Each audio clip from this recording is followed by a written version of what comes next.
Hello guys, आपका स्वागत है हमारे जीके स्टडी स्टाफ में। आज की वीडियो में बात करने आ रहे हैं ड्यू कॉलेज के ऐसे स्टूडेंट जो सोल रेगुलर या फिर एनसीयूएफ से बिलोंग करते हैं और साथ ही साथ वो अभी 6th सेमेस्टर में है और उनके पास जो कोर्स है वो है बीए पॉलिटिकल साइंस ऑनर्स और इसके अंदर एक बुक जिसको आप सब्जेक्ट भी कह सकते हो, वो अपनी India's foreign policy in globalising world. मतलब इसके अंदर हम ना भारत की विदेशी नीति के बारे में जानेंगे और वैश्विक जो मतलब कि दुनिया है उसके बारे में भी हम इस जो मतलब कि बुक है वो उसमें जानेंगे। ठीक है, और बाकी इसकी जो यूनिट फर्स्ट है ना इस बुक की वो मैं कंप्लीट कर चुका हूँ। अगर आपने वीडियो नहीं देखी है तो ऊपर आपको आई बटन दे रखा है, उस पर क्लिक करके आप वीडियो की प्लेलिस्ट को ओपन करके वीडियो को देख सकते हैं। तो भाई इस वीडियो में बात करेंगे यूनिट सेकंड की, मतलब चैप्टर नंबर सेकंड की, जिसमें हम जानेंगे भारत अमेरिका के बीच में संबंध और साथ ही साथ भारत और रूस के बीच में संबंध। ठीक है, इसके बारे में हम इस पूरी की पूरी वीडियो में जानेंगे और चैप्टर सेकंड आपका इसी के ऊपर है। ठीक है, तो जो ये चैप्टर है इसमें हम सबसे पहले बात करेंगे कि भारत और अमेरिका के बीच में संबंध और भारत और रूस के बीच में जो संबंध थे वो आज़ादी से पहले या शीत युद्ध से पहले कैसे थे और शीत युद्ध के बाद कैसे थे और वर्तमान में वो कैसे हैं। तो इसी के बारे में हम चैप्टर सेकंड में जानेंगे या फिर जो आपकी यूनिट सेकंड है उसमें जानेंगे। तो वीडियो को स्टार्टिंग से लेकर एंड तक जोड़ देखना। बाकी अगर आपकी बची हुई जितनी भी वीडियोस है वो जल्द से जल्द मैं कवर कर दूंगा, क्योंकि अपने पास एक ही दिन है, वो भी आज का दिन है। और आज में मैं कोशिश करूँगा कि आपकी वीडियोस जो वो अपलोड कर दी जाए सारी की सारी। ये यूनिट सेकंड है और इसके बाद मैं कोशिश करूँगा कि यूनिट जो अभी मतलब कि मैं बनाऊँगा वो इंपॉर्टेंट क्वेश्चन ही बनाऊँगा, क्योंकि अपने पास समय बहुत कम है और 7 चैप्टर है। यूनिट जो 6 है उसमें 2 चैप्टर है, तो अपने पास बहुत कम समय है। तो देखते हैं यूनिट सेकंड में क्या बताया गया।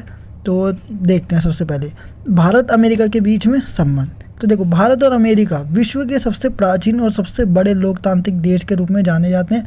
ठीक है, सबसे पुराने से मतलब पहले के समय से इनको जाना जाता है कि भारत भी एक देश है और अमेरिका भी एक नाम का देश है। ठीक है, अमेरिका नाम का भी एक देश है विश्व में प्राचीन समय से, और इनमें लोकतंत्र जो है वो कायम है।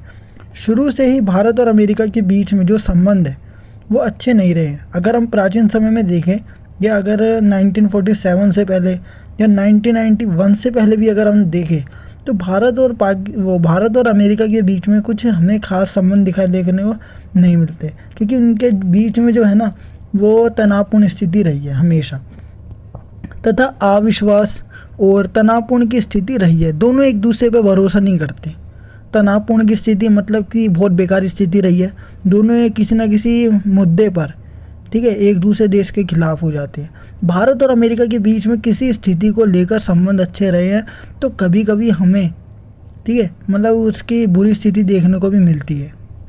फिर उसके बाद उदाहरण के लिए सुएज नहर जो है सन 1959 में, ठीक है, 1959 में इंग्लैंड के द्वारा सुएज नहर पर कर लिया गया था, कब्जा कर लिया गया था।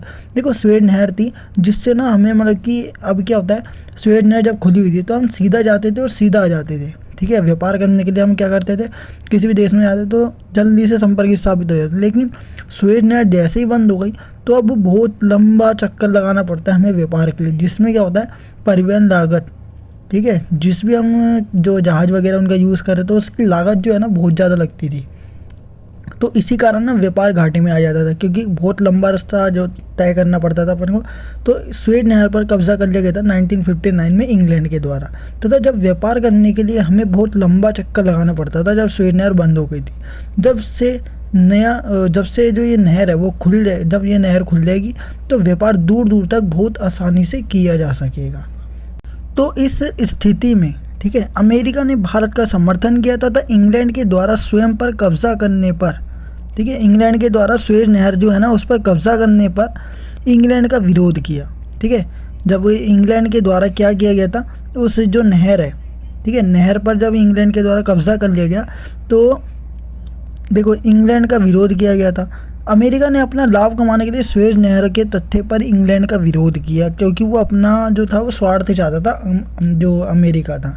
ठीक है, भारत और अमेरिका के बीच में शुरू से ही कोई खास संबंध नहीं रहे, मतलब अच्छे संबंध नहीं रहे। दूसरे विश्व युद्ध से पहले अमेरिका ने पृथकतावाद की नीति अपना रखी थी, मतलब विश्व भर में कुछ भी हो मेरे को उससे कोई मतलब नहीं है, अमेरिका का ये कहना था। विश्व में कुछ भी हो जाए अमेरिका उसके अंदरूनी मामले में दखल नहीं करेगा, किसी भी देश के अंदरूनी मामले में दखल नहीं करता था। अमेरिका भारत को पसंद नहीं करता था। अमेरिका कहता था कि भारत के लोग ना अंधविश्वास वाली चीज़ों को मानते हैं और भारत के लोग बहुत ज़्यादा गरीब है। ठीक है। तो ये कहानियाँ जो थी ना उनके माइंड में घूमती रहती थी अमेरिका के लोगों पे।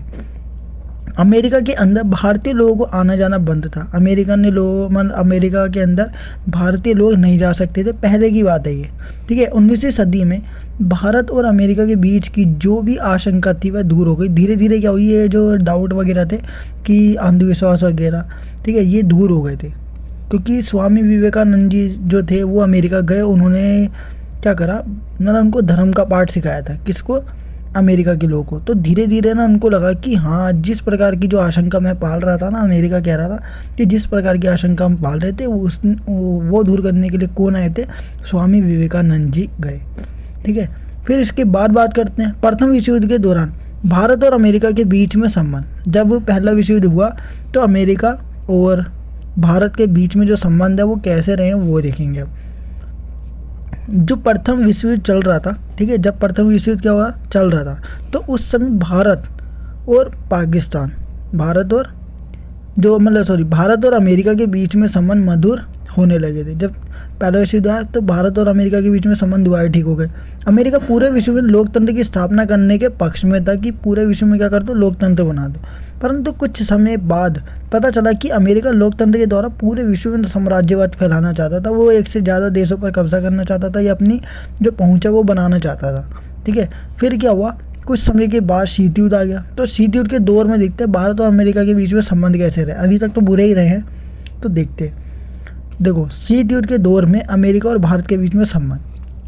भारत 15 अगस्त 1947 को आज़ाद हुआ। देखो, शीत युद्ध जो था वो सन 1945 से लेकर 1945 से लेकर 1991 तक चला था, ठीक है। जब सोवियत संघ का विघटन हो गया तो शीत युद्ध खत्म हो गया था, ठीक है। 1991 में सोवियत संघ का विघटन हुआ और उसी के साथ शीत युद्ध का दौर जो था वो समाप्त हो गया था, ठीक है। कोल्ड वॉर जिसे हम कहते हैं।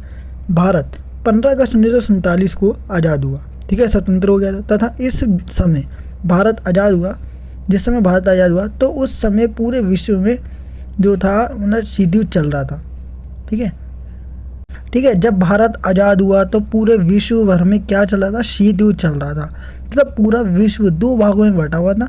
एक तरफ कौन थे, संयुक्त राज्य अमेरिका यूएसए, और दूसरी तरफ कौन था, यूएसएसआर, मतलब सोवियत संघ, ठीक है। तो विश्व दो भागों में बटा हुआ था, यूएसएसआर और यूएसए, ठीक है। यूएसए जो था वो पूंजीवादी विचारधारा का समर्थन करता था और यूएसएसआर मतलब सोवियत संघ वो साम्यवादी विचारधारा का समर्थन करता था, ठीक है। भारत की स्वतंत्रता के बाद भारत के प्रथम प्रधानमंत्री और विदेशी मंत्री पंडित जवाहरलाल नेहरू बने।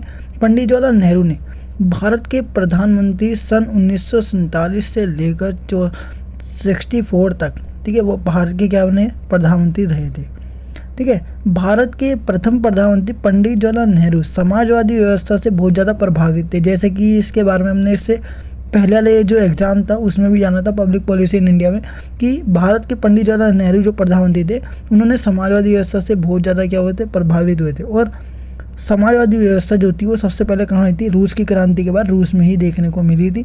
1917 में जब रूस की क्रांति आई तो सबसे पहली जो व्यवस्था थी पूरे वर्ल्ड में, पूंजीवादी भी नहीं थी, ठीक है, और कोई व्यवस्था नहीं थी, सबसे पहले आई थी समाजवादी व्यवस्था जो रूस के अंदर आई थी। फिर धीरे धीरे पूंजीवादी व्यवस्था आई, फिर कम्युनिस्ट वगैरह ये सब आती गई। देखो, समय समय पर रूस की यात्रा करते थे कौन, पंडित जवाहरलाल नेहरू, ठीक है। और वहीं दूसरी ओर अमेरिका के द्वारा समाजवादी व्यवस्था जो कि रूस के द्वारा बनाई गई थी और उसका विरोध किया गया था, क्योंकि वो समाजवाद का विरोध करते थे और पूंजीवाद का समर्थन करते थे अमेरिका के लोग। तो लेकिन भारत जो था वो समाजवाद या फिर रूस का समर्थन करता था, तो ये बात अमेरिका को पसंद नहीं थी। तो देखो, और अमेरिका के द्वारा पूंजीवादी व्यवस्था का विस्तार करने पर जोर दिया जाता था। अमेरिका पूंजीवाद पर टिका हुआ था, भारत और रूस समाजवाद के समर्थन कर रहे थे। तो जब तक भारत में पंडित जवाहरलाल नेहरू, ठीक है, पंडित जवाहरलाल नेहरू का शासन रहा, ठीक है, शासनकाल रहा, तब तक भारत और अमेरिका के बीच में संबंध बहुत तनावपूर्ण रहे। तो देखो, सबसे पहले हम किसकी बात कर रहे थे, शीत युद्ध से पहले की बात, ठीक है, जब ब्रिटेन का शासन चल रहा था, जब स्वीडन यहाँ पर इंग्लैंड के द्वारा कब्जा कर लिया गया था, ठीक है। वो तो स्वीडन वाला तो बाद में आया था, लेकिन उससे पहले जो हमने बात करी ना उसमें भी संबंध बेकार रहे हैं, कभी कभार अच्छे हो गए थे। लेकिन शीत युद्ध के बाद या शीत युद्ध के समय की बात कर रहे हैं ना हम, शीत युद्ध का जब समय चल रहा है तो भारत और अमेरिका के बीच में पंडित जवाहरलाल नेहरू जब प्रधानमंत्री बने भारत के, तो उस समय भी भारत के अमेरिका के साथ संबंध अच्छे नहीं थे। रूस के साथ तो शुरू से ही अच्छे हैं। अब देखो आगे क्या बताया गया। शीत युद्ध दो गुटों के बीच में होने वाला युद्ध था, ठीक है। एक तरफ अमेरिका, दूसरी तरफ सोवियत संघ, जिसमें एक गुट अमेरिका तथा दूसरा गुट सोवियत संघ था। अमेरिका के द्वारा कई सैन्य संगठन बनाए गए थे, जैसे कि नाटो, सीटो, सेंटो, ठीक है। वहीं दूसरी ओर सोवियत संघ के द्वारा बनाया गया जो था वो सैन्य संगठन, वो था वार्सा पैक्ट। जहां अमेरिका ने 3 सैन्य संगठन बनाए, वहीं सोवियत संघ ने बस एक ही बनाया, तो वो भी सबसे लास्ट में बनाया था। जब भारत स्वतंत्र हुआ, मतलब आज़ाद हुआ, तो अमेरिका को आशा थी, उम्मीद थी कि इस शीत युद्ध के दौर में अमेरिका के साथ, ठीक है, अमेरिका को साथ कौन देगा? भारत देगा। परंतु भारत, ठीक है, भारत ने आज़ादी के बाद किसी भी गुट का समर्थन या साथ नहीं दिया। ना ही भारत अमेरिका में शामिल हुआ, ना ही भारत सोवियत संघ में शामिल हुआ। तो भारत ने तीसरा विकल्प चुना जो था गुट निरपेक्षता। तो मतलब भारत ने ना तीसरा विकल्प चुना था जो गुट निरपेक्षता निकला, ठीक है। गुट निरपेक्षता के अंदर भारत सहित कई नए स्वतंत्र देश, ठीक है, जो नए नए देश आज़ाद हुए थे, ठीक है, तो वो शामिल हो गए। गुट निरपेक्षता का मतलब होता है कि किसी भी गुट में शामिल नहीं होना, ना अमेरिका के गुट में शामिल हो, ना फिर सोवियत संघ के गुट में शामिल हो। मतलब कि एक तीसरा गुट बना लो, गुट निरपेक्षता, मतलब किसी भी देश या किसी भी गुट का समर्थन नहीं करना, बल्कि दोनों देशों, दोनों गुटों का क्या उठाना है? फ़ायदा उठाना है, ठीक है, लाभ उठाना है। कि अगर जब भी हमें अमेरिका की ज़रूरत पड़े तो अमेरिका के पास चले जाओ, जब भी हमें सोवियत संघ की ज़रूरत पड़े तो सोवियत संघ के पास चले जाओ मदद के लिए। क्योंकि अगर हम एक के पक्ष में जाएंगे ना, अमेरिका को चुन लिया, तो सोवियत संघ से अगर हमें हेल्प की ज़रूरत पड़ेगी तो सोवियत संघ हमारी हेल्प नहीं करेगा, क्योंकि हम अमेरिका के साथ है। अगर हम सोवियत संघ के साथ जाएंगे तो अमेरिका नहीं करेगा। तो यही बात है, इसलिए किसी भी गुट में मत जाओ, अलग से गुट बना लो जिसको बोलता है गुट निरपेक्षता। तीसरा आता है अमेरिका उपनिवेशवाद तथा साम्राज्यवाद का प्रसार करना चाहता था। मतलब अमेरिका चाहता था कि मैं गुलाम बनाना शुरू कर दूं देशों को, परंतु वहीं दूसरी ओर भारत ने उपनिवेशवाद की स्थिति को झेला है। भारत खुद गुलाम बन के रहा है, तो भारत उपनिवेशवाद और साम्राज्यवाद का विरोध करता था। फोर्थ आता है अमेरिका के द्वारा सन 1949 के बाद 3 संगठन स्थापित किए गए, नाटो, सीटो, सेंटो, जैसे कि अभी बताया था। अमेरिका को आशा थी कि भारत इन संगठनों में, ठीक है, अन्य संगठन जो बनाए गए हैं नाटो, सीटो, सेंटो, उनमें शामिल होगा। परंतु भारत ने ऐसा बिल्कुल भी नहीं किया, क्योंकि भारत गुट निरपेक्षता के अंतर्गत आता था। वह गुट निरपेक्षता का मतलब था कि किसी भी गुट में शामिल नहीं होना, मतलब अमेरिका में शामिल नहीं होना, तो अमेरिका के द्वारा बनाए गए सैन्य संगठन में भी शामिल नहीं होना। मतलब नाटो, सीटो, सेंटो या फिर सोवियत संघ के द्वारा बनाए जाने वाले वार्सा पैक्ट में भी वो शामिल नहीं हुआ था। भारत के द्वारा किसी भी सैन्य संगठन में शामिल न होने पर अमेरिका ने भारत को परेशान करना शुरू कर दिया कि अच्छा, सैन्य संगठन में शामिल नहीं होगा, अब मैं तेरे को सताऊंगा। अमेरिका ने ऐसा करा कि सैन्य संगठन में शामिल नहीं होगा तो भारत को सताना शुरू कर दिया, भारत को परेशान करना शुरू कर दिया। तथा अमेरिका ने पाकिस्तान को सैन्य संगठनों में शामिल करना शुरू किया कि पाकिस्तान को, अगर मैं बोलूँगा, अमेरिका ने कहा कि पाकिस्तान को मैं बोलता हूँ कि मेरे सैन्य संगठन जो नाटो, सीटो, सेंटो है, इनमें से किसी में भी शामिल हो गया, ठीक है। फिर क्या हुआ, वो शामिल हो गया, पाकिस्तान शामिल हो गया, जो भारत का विरोधी था, पाकिस्तान। इस प्रकार हम कह सकते हैं कि भारत और अमेरिका के बीच में संबंध बहुत ज़्यादा ही तनावपूर्ण रहे, ठीक है। जैसे ही अमेरिका की वो मतलब कि जो सैन्य संगठन था उसमें पाकिस्तान शामिल हुआ, तो पाकिस्तान को कई प्रकार की सहायता मिलनी शुरू हो गई।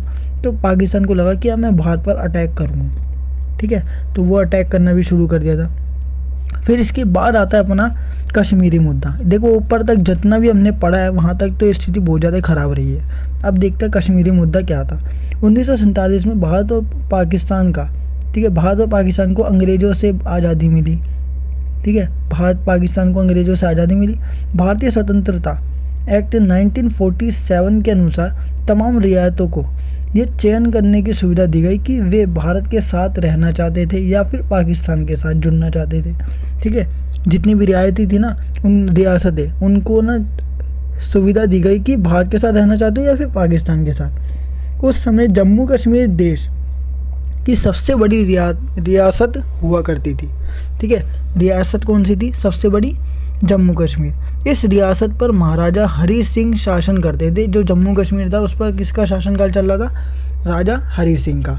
तो क्या हुआ उसके बाद देखते हैं। पाकिस्तान को वहाँ की आबादी के हिसाब से ये पूरा भरोसा था कि यह रियासत पाकिस्तान के साथ जाएगी। ठीक है, पाकिस्तान को ये उम्मीद थी कि ये जो जम्मू कश्मीर है वो मेरे साथ मेरे उसमें मिल जाएगा, लेकिन हरी सिंह अपने राज्य को ना तो पाकिस्तान और ना ही भारत में मिलाना चाहते थे।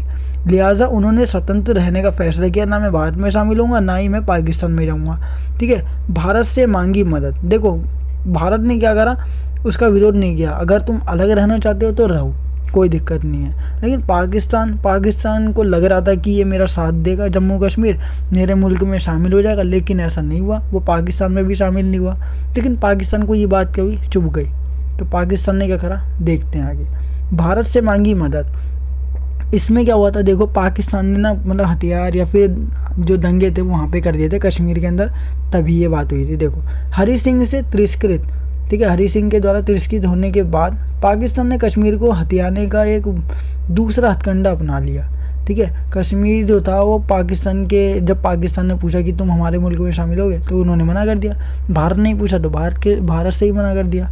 ठीक है, फिर क्या हुआ, कश्मीर में ना पाकिस्तान ने क्या करा, मतलब कश्मीर को वो अपने मुल्क में शामिल करना चाहते थे, तो उन्होंने दूसरा तरीका अपना लिया, हथकंडा अपनाया। उसने पाकिस्तानी सेना को पश्तून आक्रमणकारियों के वेश में जम्मू कश्मीर पर कब्जा करने को भेजा।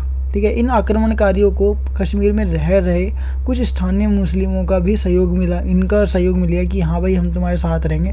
पूरी जम्मू कश्मीर सल्तनत में हाहाकार मच गई, हर ओर खून खराबा हो चुका था। ठीक है, हो रहा था। यहीं से पहले भारत पाकिस्तान की युद्ध की रूपरेखा बननी, क्योंकि इन सबसे परेशान होकर महाराजा हरी सिंह ने भारत से मदद मांगी और भारत ने उनकी मदद कर दी। ठीक है, फिर भारत से समझौते की बात करते हैं। 26 अक्टूबर 1947 को महाराजा हरी सिंह ने भारत के साथ समझौता किया। उन्होंने दस्तावेज पर हस्ताक्षर करके जम्मू कश्मीर को भारत में शामिल करने की आधिकारिक सहमति दी। शर्त यह रखी कि भारत अपनी सेना भेजकर आक्रमणकारियों को जम्मू कश्मीर से खदेड़ दे, मतलब जम्मू कश्मीर से भगा दे जो पाकिस्तान ने सेना भेजी है। ठीक है, पाकिस्तान ने जो सेना भेजी है उनको भगा दे और भारत अपनी सेना भेजे हो। ठीक है, संयुक्त राष्ट्र का दखल, भारतीय सेना ने आक्रमणकारियों को खदेड़ना एन से शुरू किया। ठीक है, जो नॉर्थ साइड थी वहाँ से शुरू किया। भारत ने 1 जनवरी 1948 को संयुक्त राष्ट्र की सुरक्षा परिषद के सामने कश्मीरी मुद्दा रखा। ठीक है, भारत ने रख दिया कश्मीरी मुद्दा, कहाँ पर, यूएन में। फिर क्या हुआ, संयुक्त राष्ट्र सुरक्षा परिषद ने 21 अप्रैल 1948 को प्रस्ताव 47 पारित किया। इसके तहत दोनों देशों को संघर्ष विराम के लिए कहा गया कि अभी थोड़ी देर के लिए युद्ध विराम ले लो। साथ ही पाकिस्तान से कहा कि वह जम्मू कश्मीर से शीघ्र पीछे हटे। जनमत संग्रह, जनता के द्वारा वोटिंग की गई थी। देखो जब भारतीय सेना कश्मीर में दाखिल हुई थी, ठीक है, भारत की सेना जब कश्मीर में गई तो कश्मीरी नेता शेख अब्दुल्ला ने मुद्दे पर जनमत संग्रह कराने का समर्थन किया। यूएन की सुरक्षा परिषद के द्वारा युद्ध विराम संधि की अलग व्याख्या होने से भारत पाकिस्तान संतुष्ट नहीं थे।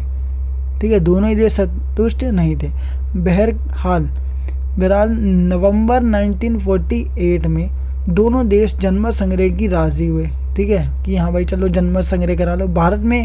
बाद में भारत ने इससे किनारा कर लिया और कहा कि पाकिस्तान पहले अपनी सेना कश्मीर से हटाए। फिर 370 क्या थी वो देखते हैं। कश्मीरी मुद्दा चल रहा है। भारत की संविधान सभा ने 17 अक्टूबर 1949 को धारा 370 को अपनाया। ठीक है, जिसके तहत जम्मू कश्मीर को विशेष राज्य का दर्जा दिया गया कि अब ये अलग राज्य है। चीन से युद्ध, चीन भी कश्मीर के हिस्से पर अपना हक जताता है। ठीक है, 1962 में उसने भारत से युद्ध करके अक्साई चीन इलाके पर कब्जा कर लिया। ठीक है, दोनों देशों को अलग करने के लिए वास्तविक नियंत्रण रेखा खींची गई थी। फिर देखो अब क्या बताएगा, चीन के द्वारा भारत के कहने पर साम्यवादी व्यवस्था को अपनाना। ठीक है, चीन ने क्या करा, चीन के द्वारा कहा गया कि चीन के द्वारा भारत के कहने पर साम्यवादी व्यवस्था को अपनाना। देखो चीन जो था वो 1949 तक क्या रहा है, गुलाम रहा है, लेकिन 1949 में चीन आज़ाद हो गया था। तो भारत पहला देश था जिसने चीन को कहा कि तुम्हें अब समाजवादी व्यवस्था अपनानी चाहिए या साम्यवादी व्यवस्था अपनानी चाहिए, तथा चीन ने साम्यवादी जो व्यवस्था थी वो अपना ली गई थी। अमेरिका के द्वारा इस स्थिति को बिल्कुल पसंद नहीं किया गया, क्योंकि अमेरिका जो था वो पूंजीवाद का समर्थन था, लेकिन भारत ने किसको सजेस्ट किया, चीन को। भारत ने चीन को स्वतंत्रता के बाद ये कहा कि तुम्हें अपने देश का अगर विकास करना है तो तुम अपने जो दरवाजे हैं या फिर जो अपनी रेखा है उसके अंदर ही रहकर अपना विकास करो, किसी दूसरे देश के साथ व्यापार मत करो, ठीक है। और एक साम्यवादी व्यवस्था है जिसके अंतर्गत सरकार के अंडर में ये सब कुछ होता है और वो देश के अंदर रहकर देश का उत्पादन, देश में जो साधन है उनका उत्पादन करती है, बहुत सारी चीज़ें जो देश के अंदर ही की जाती है वो करती है, ठीक है। लेकिन अमेरिका ने क्या करा, इसका विरोध किया। अब इसकी बात करते हैं कोरिया युद्ध। कोरिया जो था, ठीक है, कोरिया 2 भागों में बटा हुआ था, एक उत्तर कोरिया, दूसरा दक्षिण कोरिया। अब देखो, उत्तर कोरिया में समाजवादी व्यवस्था थी, ठीक है, दक्षिण कोरिया में पूंजीवादी व्यवस्था थी, ठीक है। जो नॉर्थ कोरिया थी उसमें समाजवादी व्यवस्था, जिसका समर्थन कौन करता है, यूएसएसआर और भारत भी करता है। दक्षिण कोरिया में पूंजीवादी व्यवस्था, जिसका समर्थन अमेरिका करता है खुद इकलौता। उत्तर कोरिया का समर्थन शासन के द्वारा किया गया तथा दक्षिण कोरिया का समर्थन अमेरिका के द्वारा किया गया, ठीक है। मतलब उत्तर कोरिया का समर्थन किसने किया, जो सोवियत संघ था ना उसके द्वारा किया गया था। देखो, उत्तर कोरिया का समर्थन सोवियत संघ के द्वारा किया गया तथा दक्षिण कोरिया का समर्थन अमेरिका के द्वारा किया गया। जब उत्तर कोरिया के द्वारा दक्षिण कोरिया पर हमला कर दिया गया था, उत्तर कोरिया ने क्या करा, दक्षिण कोरिया पर हमला कर दिया, तो अमेरिका ने भारत से कहा कि तुम अपनी सेना दक्षिण कोरिया में भेजो, दक्षिण कोरिया से उत्तर कोरिया में भेजो और दक्षिण कोरिया की सहायता करो, ठीक है। लेकिन भारत जो था वो यूएसएसआर के साथ था, क्योंकि यूएसएसआर समाजवादी व्यवस्था को अपनाता था और उत्तर कोरिया में भी समाजवादी व्यवस्था थी और साथ ही साथ भारत को भी समाजवादी व्यवस्था पसंद थी। तो भारत ने ना अमेरिका को मना कर दी कि मैं अपनी कोई सेना वहाँ पे नहीं भेजूँगा दक्षिण कोरिया की हेल्प के लिए, ठीक है। तो क्योंकि अमेरिका ने उसको इसलिए कहा था भारत को, क्योंकि जो कोरिया है वो भारत के निकट पड़ता है, अमेरिका बहुत ज़्यादा दूर पड़ता है। इस कारण अमेरिका और भारत के बीच में जो संबंध थे और ज़्यादा खराब होते चले गए। भारत और पाकिस्तान के बीच में युद्ध भी हुआ, वो भी देखते हैं। भारत और पाकिस्तान के बीच में शुरू से ही संबंध बहुत तनावपूर्ण रहे हैं और भारत और पाकिस्तान के बीच में कई युद्ध हमें देखने को मिलते हैं, जैसे कि 65 में हुआ था और 1971 में हुआ था। तो दोनों युद्ध में अमेरिका ने भारत का साथ ना देकर पाकिस्तान का साथ दिया और पाकिस्तान को हथियार भी दिए थे, ठीक है, ताकि अमेरिका भारत से बदला ले सके, वो भी इनडायरेक्टली, ठीक है। अमेरिका भारत पे खुद हमला नहीं करता बल्कि पाकिस्तान के द्वारा करवाता है, क्योंकि पाकिस्तान हमारा दुश्मन है और अमेरिका ने पाकिस्तान को पकड़ रखा है, जा भाई बम फोड़ गया उन पे, ठीक है। अब इसके बाद बात करते हैं तिब्बती मुद्दा, वो क्या था वो देखते हैं। 1950 में तिब्बत पर चीन के द्वारा अधिकार करने के कारण मध्यवर्ती राज्यों का क्या हो गया, अंत हो गया, ठीक है। चीन ने क्या करा, तिब्बत पर चीन ने क्या कर लिया, अधिकार कर लिया और वो अधिकार जता रहा था कि तिब्बत जो मेरा है। प्रारंभ में भारत ने इसका विरोध भी नहीं किया था, परंतु बाद में क्या हुआ, चीन ने ना तिब्बत की संस्कृति जो है उसको नष्ट करने की कोशिश की, जिसके कारण विवश होकर तिब्बत के धार्मिक नेता जिनका नाम था दलाई लामा, उन्होंने क्या करा, भारत से राजनीतिक शरण मांगी कि हमें शरण दे दो। और भारत ने क्या करा, कुछ समय के बाद 1959 में उन्हें शरण भी दे दी। तब चीन ने भारत पर आरोप लगाया कि भारत उसके आंतरिक मामलों में दखल दे रहा है, क्योंकि भारत ने जो था वो चीन के साथ समझौता किया था, ठीक है, चीन के साथ समझौता किया था कि पंचशील समझौते हैं, मतलब भारत जो है मैं कुछ भी करूँ मेरे अंदरूनी मामले में दखल नहीं देगा, लेकिन भारत क्या कर रहा है, उसके आंतरिक मामले में दखल दे रहा है। तो इसके साथ चीन ने जम्मू कश्मीर में अक्साई चीन ने क्या करा, जम्मू कश्मीर के अंदर एक इलाका अक्साई चीन और अरुणाचल प्रदेश के अधिकांश भागों पर अधिकार जताया, ठीक है, कि ये जितने भी भाग हैं मेरे, अक्साई चीन भी मेरा, अरुणाचल प्रदेश भी मेरा है। उसने अंग्रेजों के समय की सीमा रेखा को मानने से इनकार कर दिया। 1957 से लेकर 59 के बीच में चीन ने अक्साई चीन पर क्या कर लिया, अधिकार कर लिया, ठीक है। तो फिर उसके बाद थोड़े समय बाद भारत और चीन का युद्ध भी देखने को हमें मिलता है, क्योंकि स्थिति बहुत ज़्यादा खराब हो चुकी थी। अब इसके बाद बात करते हैं लाल बहादुर शास्त्री और भारत अमेरिका के बीच में संबंध, ठीक है। लाल बहादुर शास्त्री का जो समय आया तो भारत और अमेरिका के बीच में संबंध कैसे थे वो देखते हैं। लाल बहादुर शास्त्री के शासनकाल के अंतर्गत भारत में खाद्यान्नों की संकट जो था वो उत्पन्न हो गया था। खाद्यान्नों, ठीक है, खाद्यान्नों के संकट को दूर करने के लिए भारत का अमेरिका के साथ एक समझौता हुआ। अमेरिका के द्वारा भारत में खाद्यान्नों की पूर्ति भी की गई थी, ठीक है। परंतु लाल बहादुर शास्त्री ने गुटनिरपेक्षता की नीति को बहुत ज़्यादा जोरदार तरीके से फॉलो किया था। तो इसी कारण 1965 के आसपास भारत और अमेरिका के संबंध में दोबारा हमें तनाव देखने को मिलता है, ठीक है। दोबारा से क्या हो गया, तनाव की स्थिति आ गई। फिर इसके बाद बात करते हैं अमेरिका, ठीक है। अमेरिका का क्या हुआ था, वियतनाम के साथ युद्ध हुआ तथा यह युद्ध लगभग ना 1976 तक रहा। और इस युद्ध का परिणाम ये निकला कि अमेरिका की इस युद्ध में हार हो गई थी तथा युद्ध जब चल रहा था ना स्टार्टिंग में 1965 के लगभग आसपास, तो 1965 में अमेरिका ने वियतनाम पर बमबारी करना शुरू कर दिया और लगातार बमबारी करने के कारण भारत ने अमेरिका की बहुत ज़्यादा आलोचना करी कि तुम बार बार उस पर वो कर रहे हो, बम फेंक रहे हो, ठीक है। तो भारत ने क्या करी, इसकी बहुत ज़्यादा बुराई करी थी अमेरिका की, जिसके कारण भारत और जो अमेरिका उसके बीच में संबंध और बिगड़ गए। भारत और पाकिस्तान का युद्ध जब 1965 में हुआ तो अमेरिका ने पाकिस्तान का हथियार देने में सहायता करी। भारत ने इसका बदला इस प्रकार लिया था। इंदिरा गांधी के काल में भारत और अमेरिका के संबंध। इंदिरा गांधी का भारत की प्रधानमंत्री जो बनी थी, तो इंदिरा गांधी के पास देखिए देश को चलाने का किसी प्रकार का अनुभव नहीं था, देश को चलाने का कोई भी अनुभव नहीं था इंदिरा गांधी के पास, और उन्हें राजनीति के बारे में एक तथ्य की भी जानकारी नहीं थी, ठीक है। इंदिरा गांधी के काल में कई ऐसे फैसले लिए गए जिसके कारण अमेरिका और भारत के बीच में संबंध और ज़्यादा बिगड़ते चले गए। मोरारजी देसाई के शासनकाल में भारत और अमेरिका के बीच में संबंध की बात करें तो देखो, जब मोरारजी देसाई भारत के प्रधानमंत्री बने तो सोवियत संघ के अंतर्गत आने वाला उत्तराधिकारी जो सबसे बड़ा देश था वो था रूस। उसने अफगानिस्तान पर क्या करा, आक्रमण करना शुरू कर दिया, अफगानिस्तान पर अटैक किया और अफगानिस्तान को क्या कर लिया, गुलाम बना लिया। इसी दौरान अमेरिका ने पाकिस्तान को कुछ हथियार दिए थे ताकि पाकिस्तान क्या करे, अफगानिस्तान को बचा सके, ठीक है, जिस पर कब्जा किसने कर रखा है, रूस ने कर रखा है। फिर क्या हुआ, पाकिस्तान ने इन हथियारों का प्रयोग भारत पर आक्रमण करने पर लगा दिया कि वो पाकिस्तान को जैसी हथियार मिले अमेरिका के द्वारा, पाकिस्तान ने हमारे पे फोड़ने की कोशिश करी। मोरारजी देसाई के काल में भी भारत और अमेरिका के बीच में संबंध कुछ खास देखने को हमें नहीं मिलते। फिर राजीव गांधी का शासनकाल आया, भारत और अमेरिका के बीच में संबंध।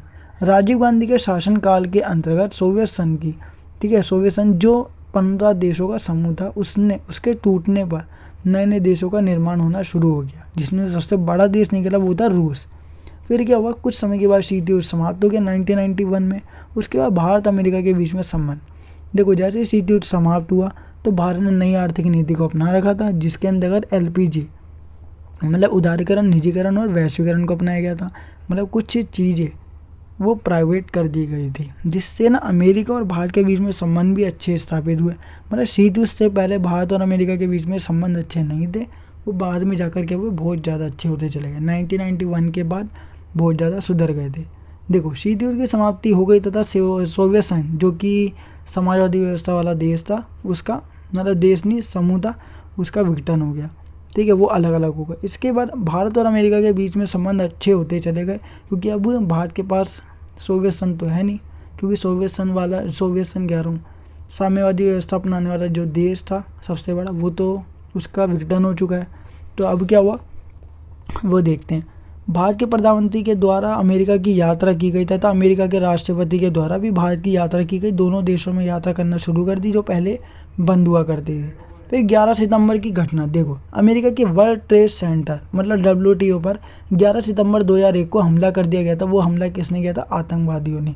तथा इसमें ना हज़ारों लोगों की लगभग 2000 लोगों की जान गई थी।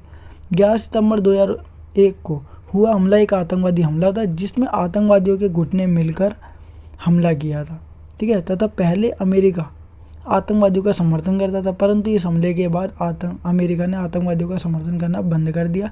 और इससे जो मतलब कि खुश होकर भारत जो कि शुरू से ही आतंकवादियों का समर्थन नहीं करता था, उसके साथ अमेरिका का संबंध और अच्छे होते चले गए, ठीक है। डॉक्टर मनमोहन सिंह और मोदी जी के शासनकाल में ही भारत और अमेरिका के बीच में संबंध जो बहुत अच्छे रहे हैं तथा अमेरिका और भारत के बीच में होने वाले व्यापार में लगातार वृद्धि होती जा रही है।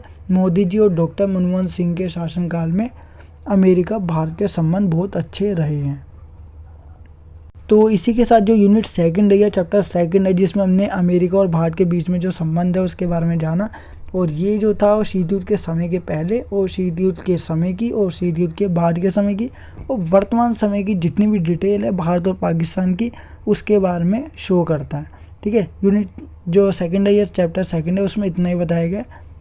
बाकी आपके एग्ज़ाम में भारत और अमेरिका को लेकर जो संबंध पूछे जाएंगे उसी के बारे में आपको वो लिखना है जो मैंने आपको इस वीडियो में बताया।